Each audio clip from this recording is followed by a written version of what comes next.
kenapa Syekh Abdul Qadir Al-Jilani itu memberikan contoh kepada kita. Oh, begini loh, saya ini ketika belajar guru saya banyak. Ada Syekh Abu Sa'ad Al-Mukharrimi, kemudian Atab Al-Kalwazani, kemudian Abul Wafa Ibnu Aqil, Abu Ya'la, kemudian At-Tabrizi, ya kan, Hamad bin Muslim Ad-Dabbas, dan juga seterusnya. Ya, itu hakikatnya beliau memberikan contoh kepada kita. Begini loh, kalau kalian itu mentargetkan untuk bisa menjadi seorang kekasih Allah Ta'ala, tirulah gitu langkah-langkah yang pernah saya perbuat. Di awal-awal beliau masuk di mana? Kota Baghdad. Nah, beliau disuruh duduk oleh Nabi Khidir alaihi salam. Yaitu tetap intinya adalah memegang prinsip. Apa prinsipnya? Banaitu amri ala apa kemarin tuh? Ala sidq. Saya membangun, atau prinsip yang saya bangun, prinsip yang saya pegang itu adalah kejujuran.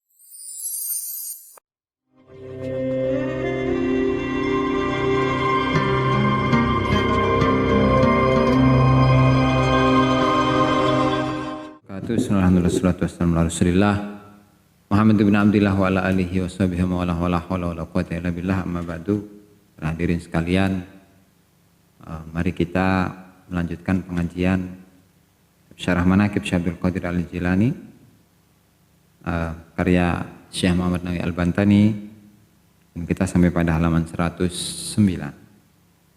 Sebelum kita mulai, mari kita hadiahkan Al-Fatihah kepada mu'aliful kitab, semua ulama, semua guru kita, semua orang tua kita, muslimin muslimat, mu'minin mu'minat, ala hadiniyah wa ala kunniyati sallallahu ala manabi aslafna sallallahu ala hadratin Nabi Muhammad sallallahu alaihi wasallam. Al-Fatihah.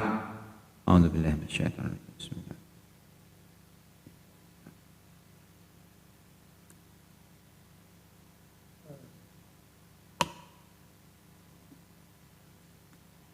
Qala al-musannif rahimahullahu ta'ala Syekh Muhammad Nawawi Al-Bantani fi kitabih Syarah Al-Manaqib halaman 109 ila anqal wa aslama ala yadihi rahibun wa qala nawaitu an uslima ala yadi khairi ahli al-ardi fa inni ra'aitu Isa alaihi salam fi naum idhhab li Syekh Abdul Qadir fa huwa khairu ahli al-ardi fi hadzal waqt. Wa aslama lan manjing Islam ala yadihi ing atase tangane Syekh Abdul Qadir sapa rahibun, sapa rahib itu pendeta. Wa qala ngucap sapa rahib, nawaitu niat sapa ingsun an uslima ing yen to Islam sapa ingsun ala yadi khairi ahli ardi ing atase tangane wong kang paling baguse penduduk bumi. Fa ini mongko temnestun ingsun iku raaitu ningali sapa ingsun Isa alaihi salam ing Nabi Isa alaihi salam fi naumi ing dalem mimpi. Izhab lunga sapa sira li Syekh Abdul Qadir, li Syekh Abdul Qadir maring Syekh Abdul Qadir, fahuwa krana mongko utawi Syekh Abdul Qadir iku khairu ahlil ardi, iku paling bagus-bagus penduduk bumi fi hadal waqti ing dalem iki-iki waktu. Nah, jadi dalam kisah ini Syekh Muhammad Nawawi Al-Bantani rahimahullah menceritakan bahwa ada seorang pendeta yang masuk Islam lantaran melihat sosok dari Syekh Abdul Qadir Al-Jilani. Dan sebelumnya beliau itu mengatakan atau bercerita, saya itu niat untuk masuk Islam, tetapi saya harus masuk Islam di hadapan orang yang paling mulia di bumi saat itu yang hidup. Nah, kemudian setelah itu beliau, rohib atau pendeta ini bermimpi bertemu dengan Nabi Isa alaihi salam. Nah, kata Nabi Isa, pergilah kamu ke Syekh Abdul Qadir, karena sesungguhnya Syekh Abdul Qadir itu adalah manusia terbaik di muka bumi ini saat ini.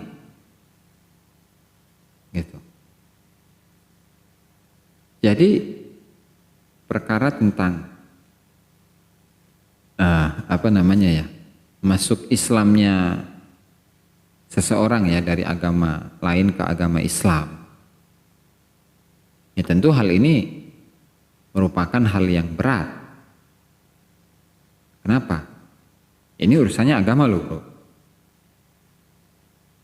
Pindah agama dari satu agama ke agama lain itu ya berat.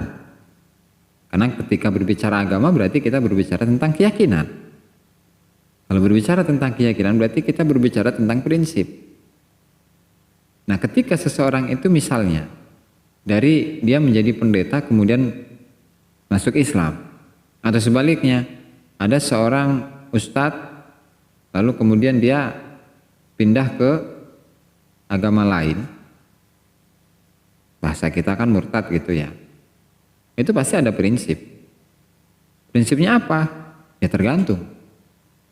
Ya biasanya prinsip seseorang itu tidak mau berpindah dari satu keyakinan ke keyakinan yang lain. Itu karena urusan keimanan. Tuh kan. Ketika imannya ini tipis, terutama dari agama Islam ke agama non-Islam ya.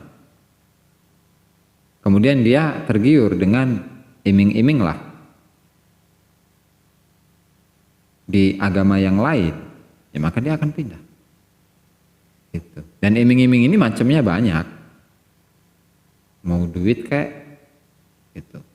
Mau cewek kek, atau mau jabatan, kekayaan, dan seterusnya banyak. Nah sehingga hal ini juga pernah terjadi di kawannya Syekh Abdul Qadir Al-Jilani itu, yang ketika Syekh Abdul Qadir Jilani yang masih muda, Syekh Abdul Qadir Jilani dengan dua kawannya itu, ya kan, udah lewat apa belum itu? Belum kayaknya. Nah nanti akan ada itu, disimak aja tuh sampai kitabnya beres. Ini baru berapa nih? Baru dikit ini mah. Beres saja. Jadi harus selalu terus menyimak gitu ya supaya lengkap kisah-kisahnya yang akan kita dengar. Ya, intinya kawan dari Syekh Abdul Qadir Al-Jilani itu, Syekh siapa namanya lupa saya. Itu berpindah dari dari agama Islam ke agama Nasrani. Lantaran apa? Kepincut tuh? Tertarik oleh seorang perempuan yang cantik, anak raja deh, gitu kan. Sehingga meskipun dia memiliki ilmu syariat, ilmunya yang luas, pengetahuannya yang luas, tapi tetap pengetahuan yang luas ini karena tidak didasari oleh keyakinan, oleh prinsip, ya prinsipnya gagal. Nah tetapi ketika kita melihat orang Yahudi atau orang Nasrani, alasan kenapa mereka itu bisa berpindah dari agama mereka ke agama Islam, biasanya tetap memegang prinsip itu. Jadi biasanya mereka teliti di agama mereka, ajaran mereka yang hakiki, ya, agama mereka yang benar-benar lurus, mereka cari itu kan, baik Injilnya atau Tauratnya atau Zaburnya gitu ya, diteliti dan memang di sana pasti ada keterangan ketika memang naskah yang dia baca itu adalah naskah yang tidak dipalsukan ya. Pasti di situ akan ada keterangan bahwa nanti di akhir zaman akan ada seorang Rasul, seorang Nabi yang namanya siapa? Nabi Muhammad Shallallahu Alaihi Wasallam, sehingga dia berpindah.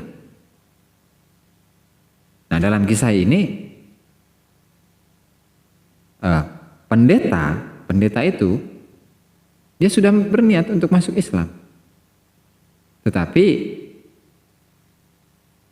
dia keinginannya itu pengen masuk Islam di hadapan orang yang terbaik di muka bumi ini saat itu.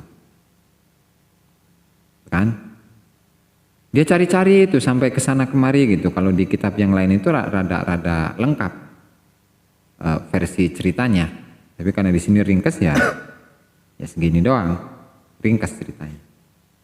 Dia cari-cari tuh, dia pindah dari satu tempat ke tempat lain, menanyakan siapa orang yang paling mulia, siapa seseorang yang paling dekat dengan Allah Ta'ala, dan seterusnya dan seterusnya. Setelah itu, setelah capek nyari, beliau tertidur. Setelah tertidur bertemu dengan Nabi Isa, dan ternyata Nabi Isa itu memberikan petunjuk bahwa orang yang paling mulia di waktu itu adalah Syekh Abdul Qadir Al-Jilani. Akhirnya datang kepada Syekh Abdul Qadir Al-Jilani, ya kan, dan menceritakan isi kisahnya. Ya, setelah itu langsung pendeta itu langsung masuk Islam. Itu ya. Nah, seperti yang kita tekankan pada pengajian-pengajian sebelumnya, bahwa tidak hanya kisah yang kita simak, tidak hanya kisah yang kita pelajari, yang kita dengar. Ya, kisah itu penting-penting, tapi ada hal yang lebih penting. Oke, apa itu? Kenapa di sini? Ada pertanyaan. Kenapa di sini Syekh Abdul Qadir Al-Jilani menjadi orang yang paling mulia di masanya? Kenapa, bro? Ya, tetap nomor satu ya pilihan Allah. Kembali ke sana ya. Pilihan Allah. Ya, karena ketika dia tidak dipilih oleh Allah Ta'ala, maka Allah Ta'ala tidak akan membimbingnya untuk bisa mencapai maqam atau posisi yang paling mulia itu. Jadi semuanya yang dikembalikan kepada af'alullah, perbuatan Allah Ta'ala kepada manusia. Yang ini merupakan bagian dari rukun iman. Apa itu? Rukun apa itu? Rukun iman yang mana itu? Nah, percaya kepada ketentuan Allah yang baik dan yang buruk. Al-imanu bil qadari khairihi wa syarrihi. Jadi Allah qadar sarwa bae ta, qada jeung qadar eta sarwa bae. Redaksi hadis mah al qadari khairihi wa syarrihi. Mengkonon, bro. Jadi memang kembali kepada perbuatan Allah Ta'ala sendiri, ketentuan Allah Ta'ala yang sudah memilih. Itu kan. Sebagaimana Allah Ta'ala itu memilih Nabi Muhammad sebagai Nabi yang terakhir, terbaik, ya kan? Termulia, afdhalul makhlukin gitu. Arfa'ud darajat, derajatnya paling tinggi, dan seterusnya. Kembali kepada itu sih sebenarnya. Oleh karenanya, kewalian itu tidak bisa dikasap.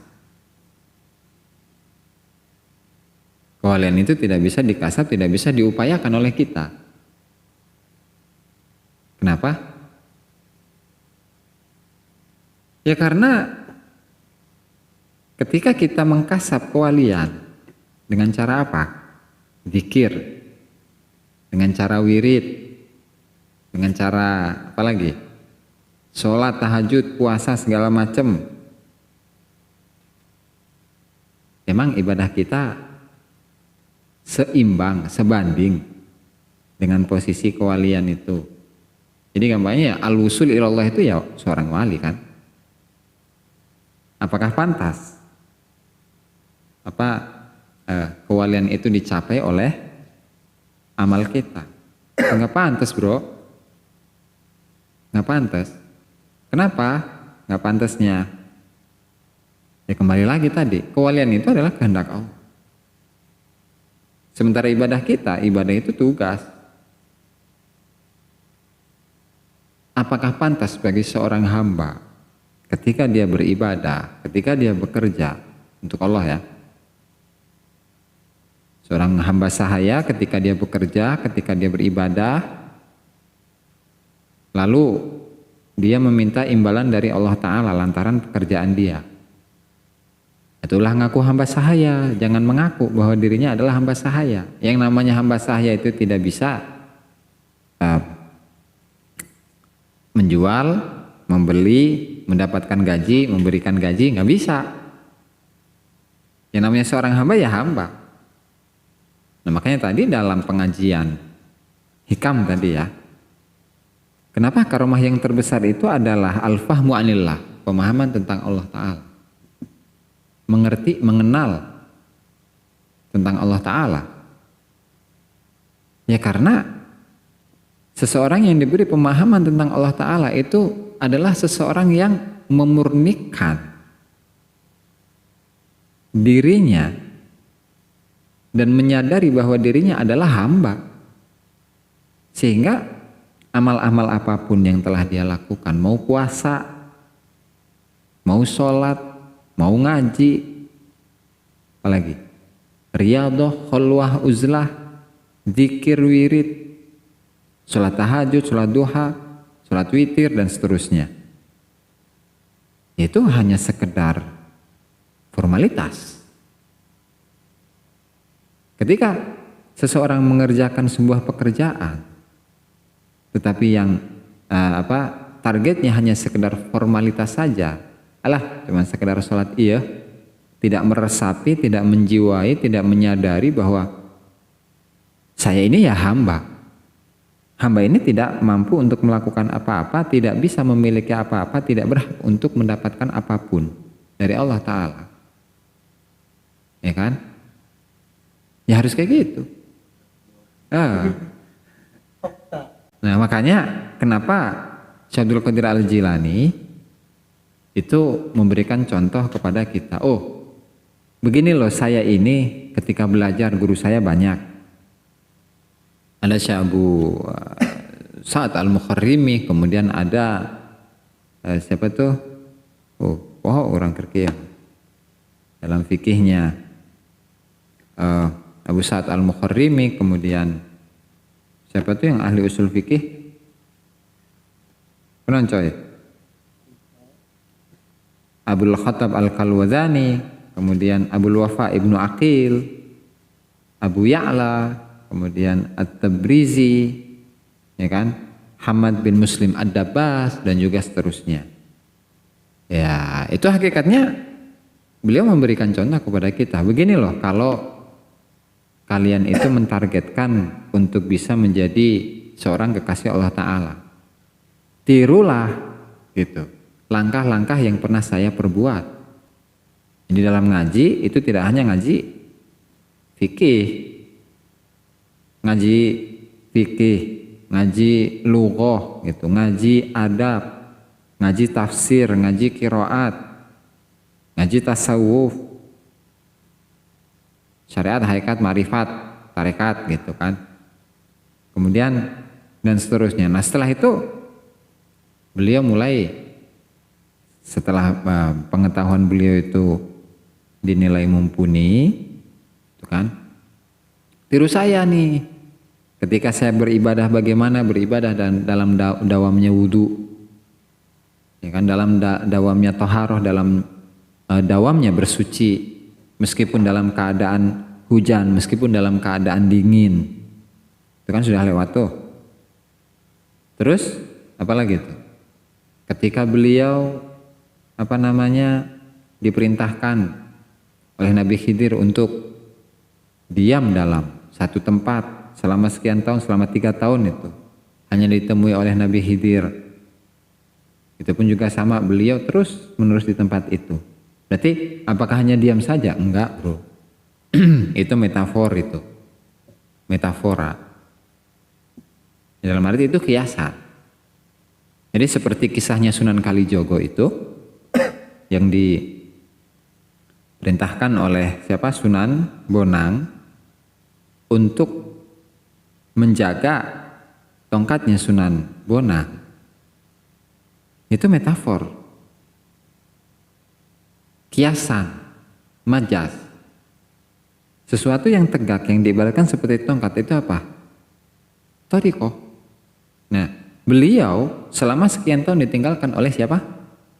Sunan Bonang. Untuk menjaga tongkat ini, itu adalah kiasan bahwa Sunan Kalijogo itu harus menjaga tongkat ini, menjaga tarekat ini, mengamalkan, berzikir, suluk, dan seterusnya. Sewaktu beliau ditinggalkan oleh siapa? Sunan Bonang. Nah begitu juga dengan Syekh Abdul Qadir Al-Jilani. Ya, beliau ketika bertemu dengan Nabi Khidir alaihissalam, di awal-awal beliau masuk di mana? Kota Baghdad. Nah, beliau disuruh duduk oleh Nabi Khidir alaihissalam. Yaitu tetap intinya adalah memegang prinsip. Apa prinsipnya? Banaitu amri ala apa kemarin tuh? Ala sidik. Saya membangun atau prinsip yang saya bangun, prinsip yang saya pegang itu adalah kejujuran. Nah, berarti selama beliau ditinggalkan oleh Nabi Khidir alaihissalam, beliau itu apa? Selalu jujur, tidak pernah berbohong, mau dalam keadaan apapun. Dan setelah itu beliau mesantren kan, ke guru-guru yang disebutkan tadi. Setelah mesantren, lalakon, itu kan apa tuh bahasanya? Pindah dari satu tempat ke tempat lain itu? Berkelana, gitu kan? Nah, barulah di situ ya uzlah segala macam lah, uzlah, kholwat segala macam itulah, masuk ke sana. Barulah nanti beliau mendapatkan hal, mendapatkan makom yang akhirnya beliau itu apa? Gila, ya kan? Beliau gila, beliau kayak orang yang tuli, kayak orang yang bisu, bahkan kayak orang yang mati itu. Nah, itu adalah kondisi-kondisi apa itu? Kondisi-kondisi kerohanian yang memang beliau oleh Allah Ta'ala disuruh untuk demikian. Dan beliau tidak bisa melawan. Ya kan? Yang akhirnya beliau kembali lagi ke Baghdad, jadi ulama, jadi kiai, banyak pengikut, ya kan? Bahkan tidak hanya dari kalangan manusia, dari kalangan jin pun ada. Bukan hanya orang Islam, orang yang baik-baik, yang pintar ngaji, tapi sampai bajingan-bajingan pun ikut ngaji, bro. Ikut bertarekat. Makanya orang-orang yang membatasi tarekat dengan orang yang harus pintar ngaji ya, itu kurang jeruk hatinya, bro. Harus memperdalami lagi ya. Punten nih, punten.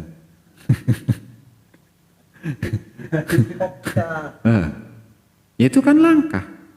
Kalau kita berbicara tentang sejarah ya, betapa banyak, berapa banyak orang-orang yang awalnya itu bajingan, penjahat, perampok, pezina, penjudi, pada akhirnya mereka jadi kekasih Allah Ta'ala. Banyak, bro. Oke, mana ini ada tuh saya baca itu. Mana?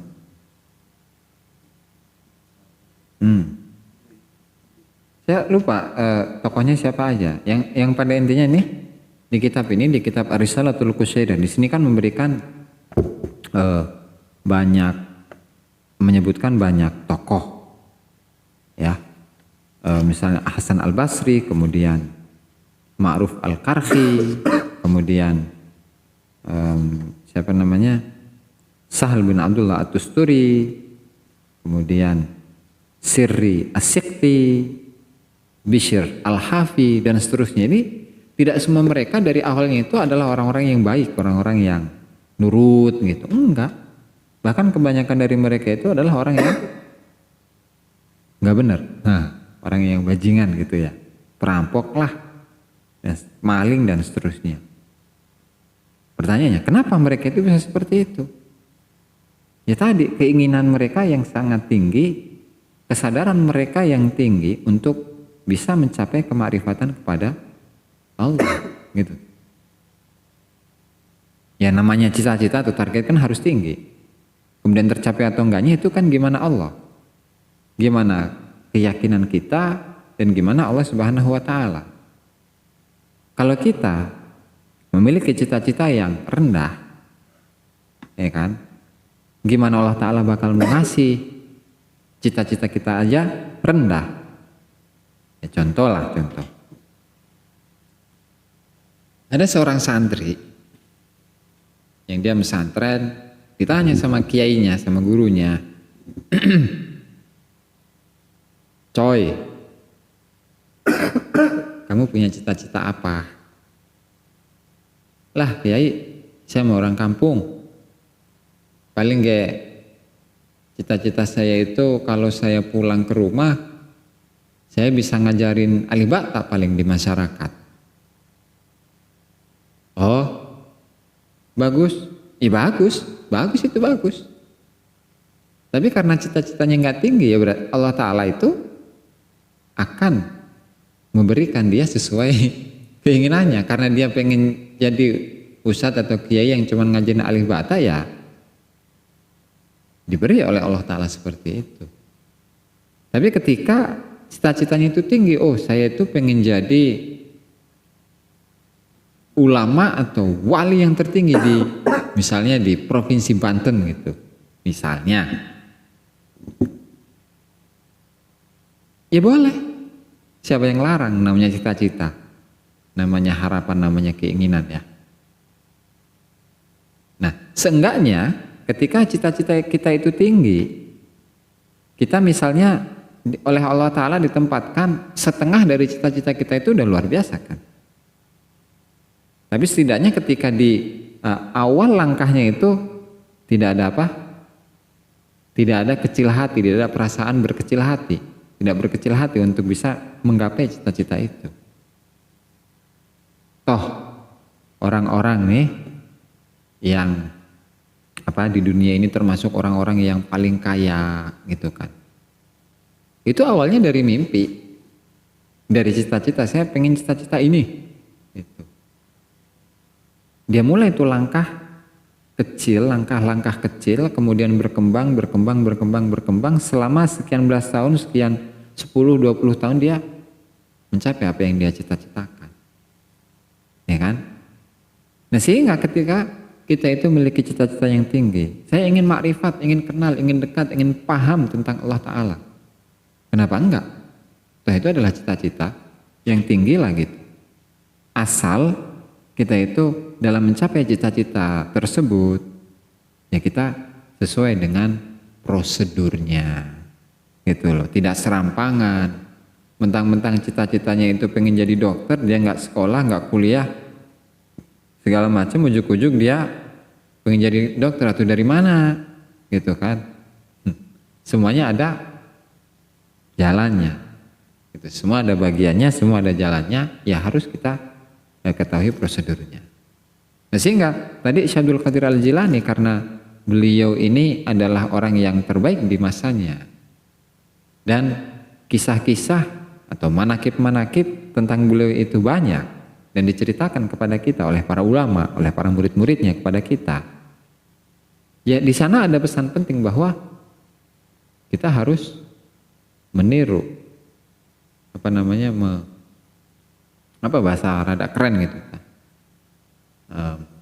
meniti jalan yang pernah dijalani oleh Syekh Abdul Qadir Jilani. Ya bukan hanya mengagungkan doang, enggak. Yang namanya thariqah itu kan cara, jalan, ya kan? Yang namanya jalan itu kalau kita nggak ngerti jalan, misalnya di pinggir jalan itu ada isyarat, ada rambu-rambu itu, ada isyarat. Kalau kita nggak ngerti rambu-rambu atau isyarat itu, gimana mau nyampe, bro? Kita mau jalan ke Jakarta, kita nggak ngerti rambu-rambu, ya kan? Kita jalan sendiri lah gitu. Ya dari mana nyampenya? Makanya yang gampang itu apa? Ya udah sih ikut bis. Naik bus dari mana?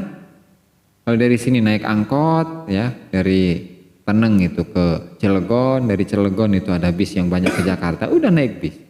Kita nggak pusing-pusing nyupirin, ya kan? Nggak mikirin bensinnya, nggak mikirin tolnya, udah. Duduk manis di kursi di dalam bus, ada AC-nya, ada yang ngerokok, udah nyampe ke Jakarta. Kalideres, yang Kalideres mah. Ya dalam thariqah pun seperti itu. Kalau misalnya kita itu nggak mampu untuk jadi Syekh Abdul Qadir, ya setidaknya kita jadi muridnya Syekh Abdul Qadir lah. Gitu. Kalau kita menjadi muridnya Syekh Abdul Qadir, meskipun hanya sekedar ditalkin doang, talkin zikir thariqah qadiriyah, ya mudah-mudahan fadlullah wasi'. Karunia Allah Ta'ala itu luas. Kenapa enggak kita dimasukkan dalam golongannya atau dalam rombongannya Tuan Syekh Abdul Qadir Al-Jilani rahimahullahu ta'ala. Sebelum tutup, ada pertanyaan enggak? Yuk.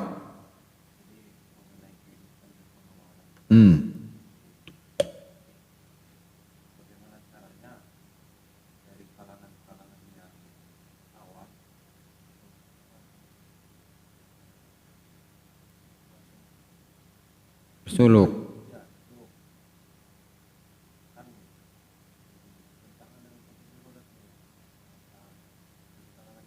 No.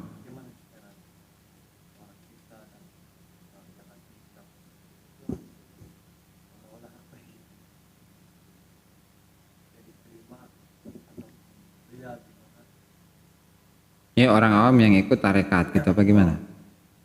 Oke, simpelnya lah harus liar aing mah, panjang-panjang kita. Dari golongan yang awam itu Kalau ikut tarekat. Oke. Kalau zaman dulu ya, zaman dulu.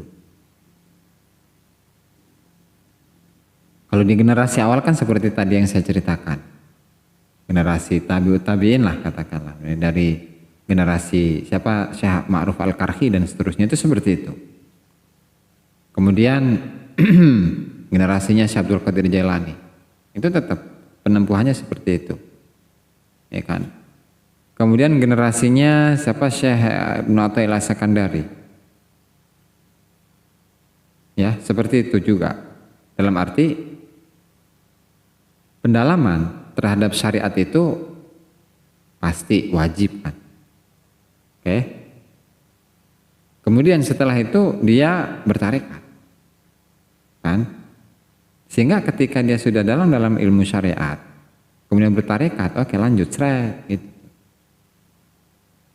Sementara dari satu zaman ke zaman yang lain, itu kualitas keilmuan berkurang. Lalu ketika kualitas keilmuan itu berkurang, apakah syarat tersebut masih berlaku? Atau untuk afdhaliyah mah iya, keutamaan mah iya. Bagusnya seperti itu. Ketika enggak bagaimana? Sementara dia orang awam. Sholat enggak becus, wudu enggak becus, ini enggak becus, itu enggak becus. Dandan sambil layar bro. Menyelam sambil minum air. Bertarekat jojong, nuntut ilmu jojong. Kan sudah pernah disampaikan tuh oleh Syekh Muhammad Nawawi Al-Bantani bahwa seseorang yang bertarekat itu harus berbarengan antara tarekat dengan syariat. Yang ngaji ya berzikir, tapi ngajinya jangan hanya syariat doang, tapi juga yang berkaitan tentang apa? Tarekat. Itu cukup bro. Ayo itu. Nah, oke. Udah cukup nih ya. Wallahu ta'ala a'lam bishawab. Demikianlah para hadirin yang dimuliakan Allah Ta'ala, pengajian pada malam hari ini mudah-mudahan bermanfaat bagi kita semua dan semoga kita bisa mengamalkannya. Amin ya rabbal alamin. Kurang dan lebihnya saya mohon maaf. Wallahul muwaffiq ila aqwamit thoriq. Wassalamualaikum warahmatullahi wabarakatuh. Subscribe, like, dan komen di bawah ini. Nah, jika teman-teman ada unek-unek, ada pertanyaan dan lain sebagainya, silahkan tinggalkan pesan di kolom komentar di bawah ini. Terima kasih sebelumnya. Assalamualaikum warahmatullahi wabarakatuh.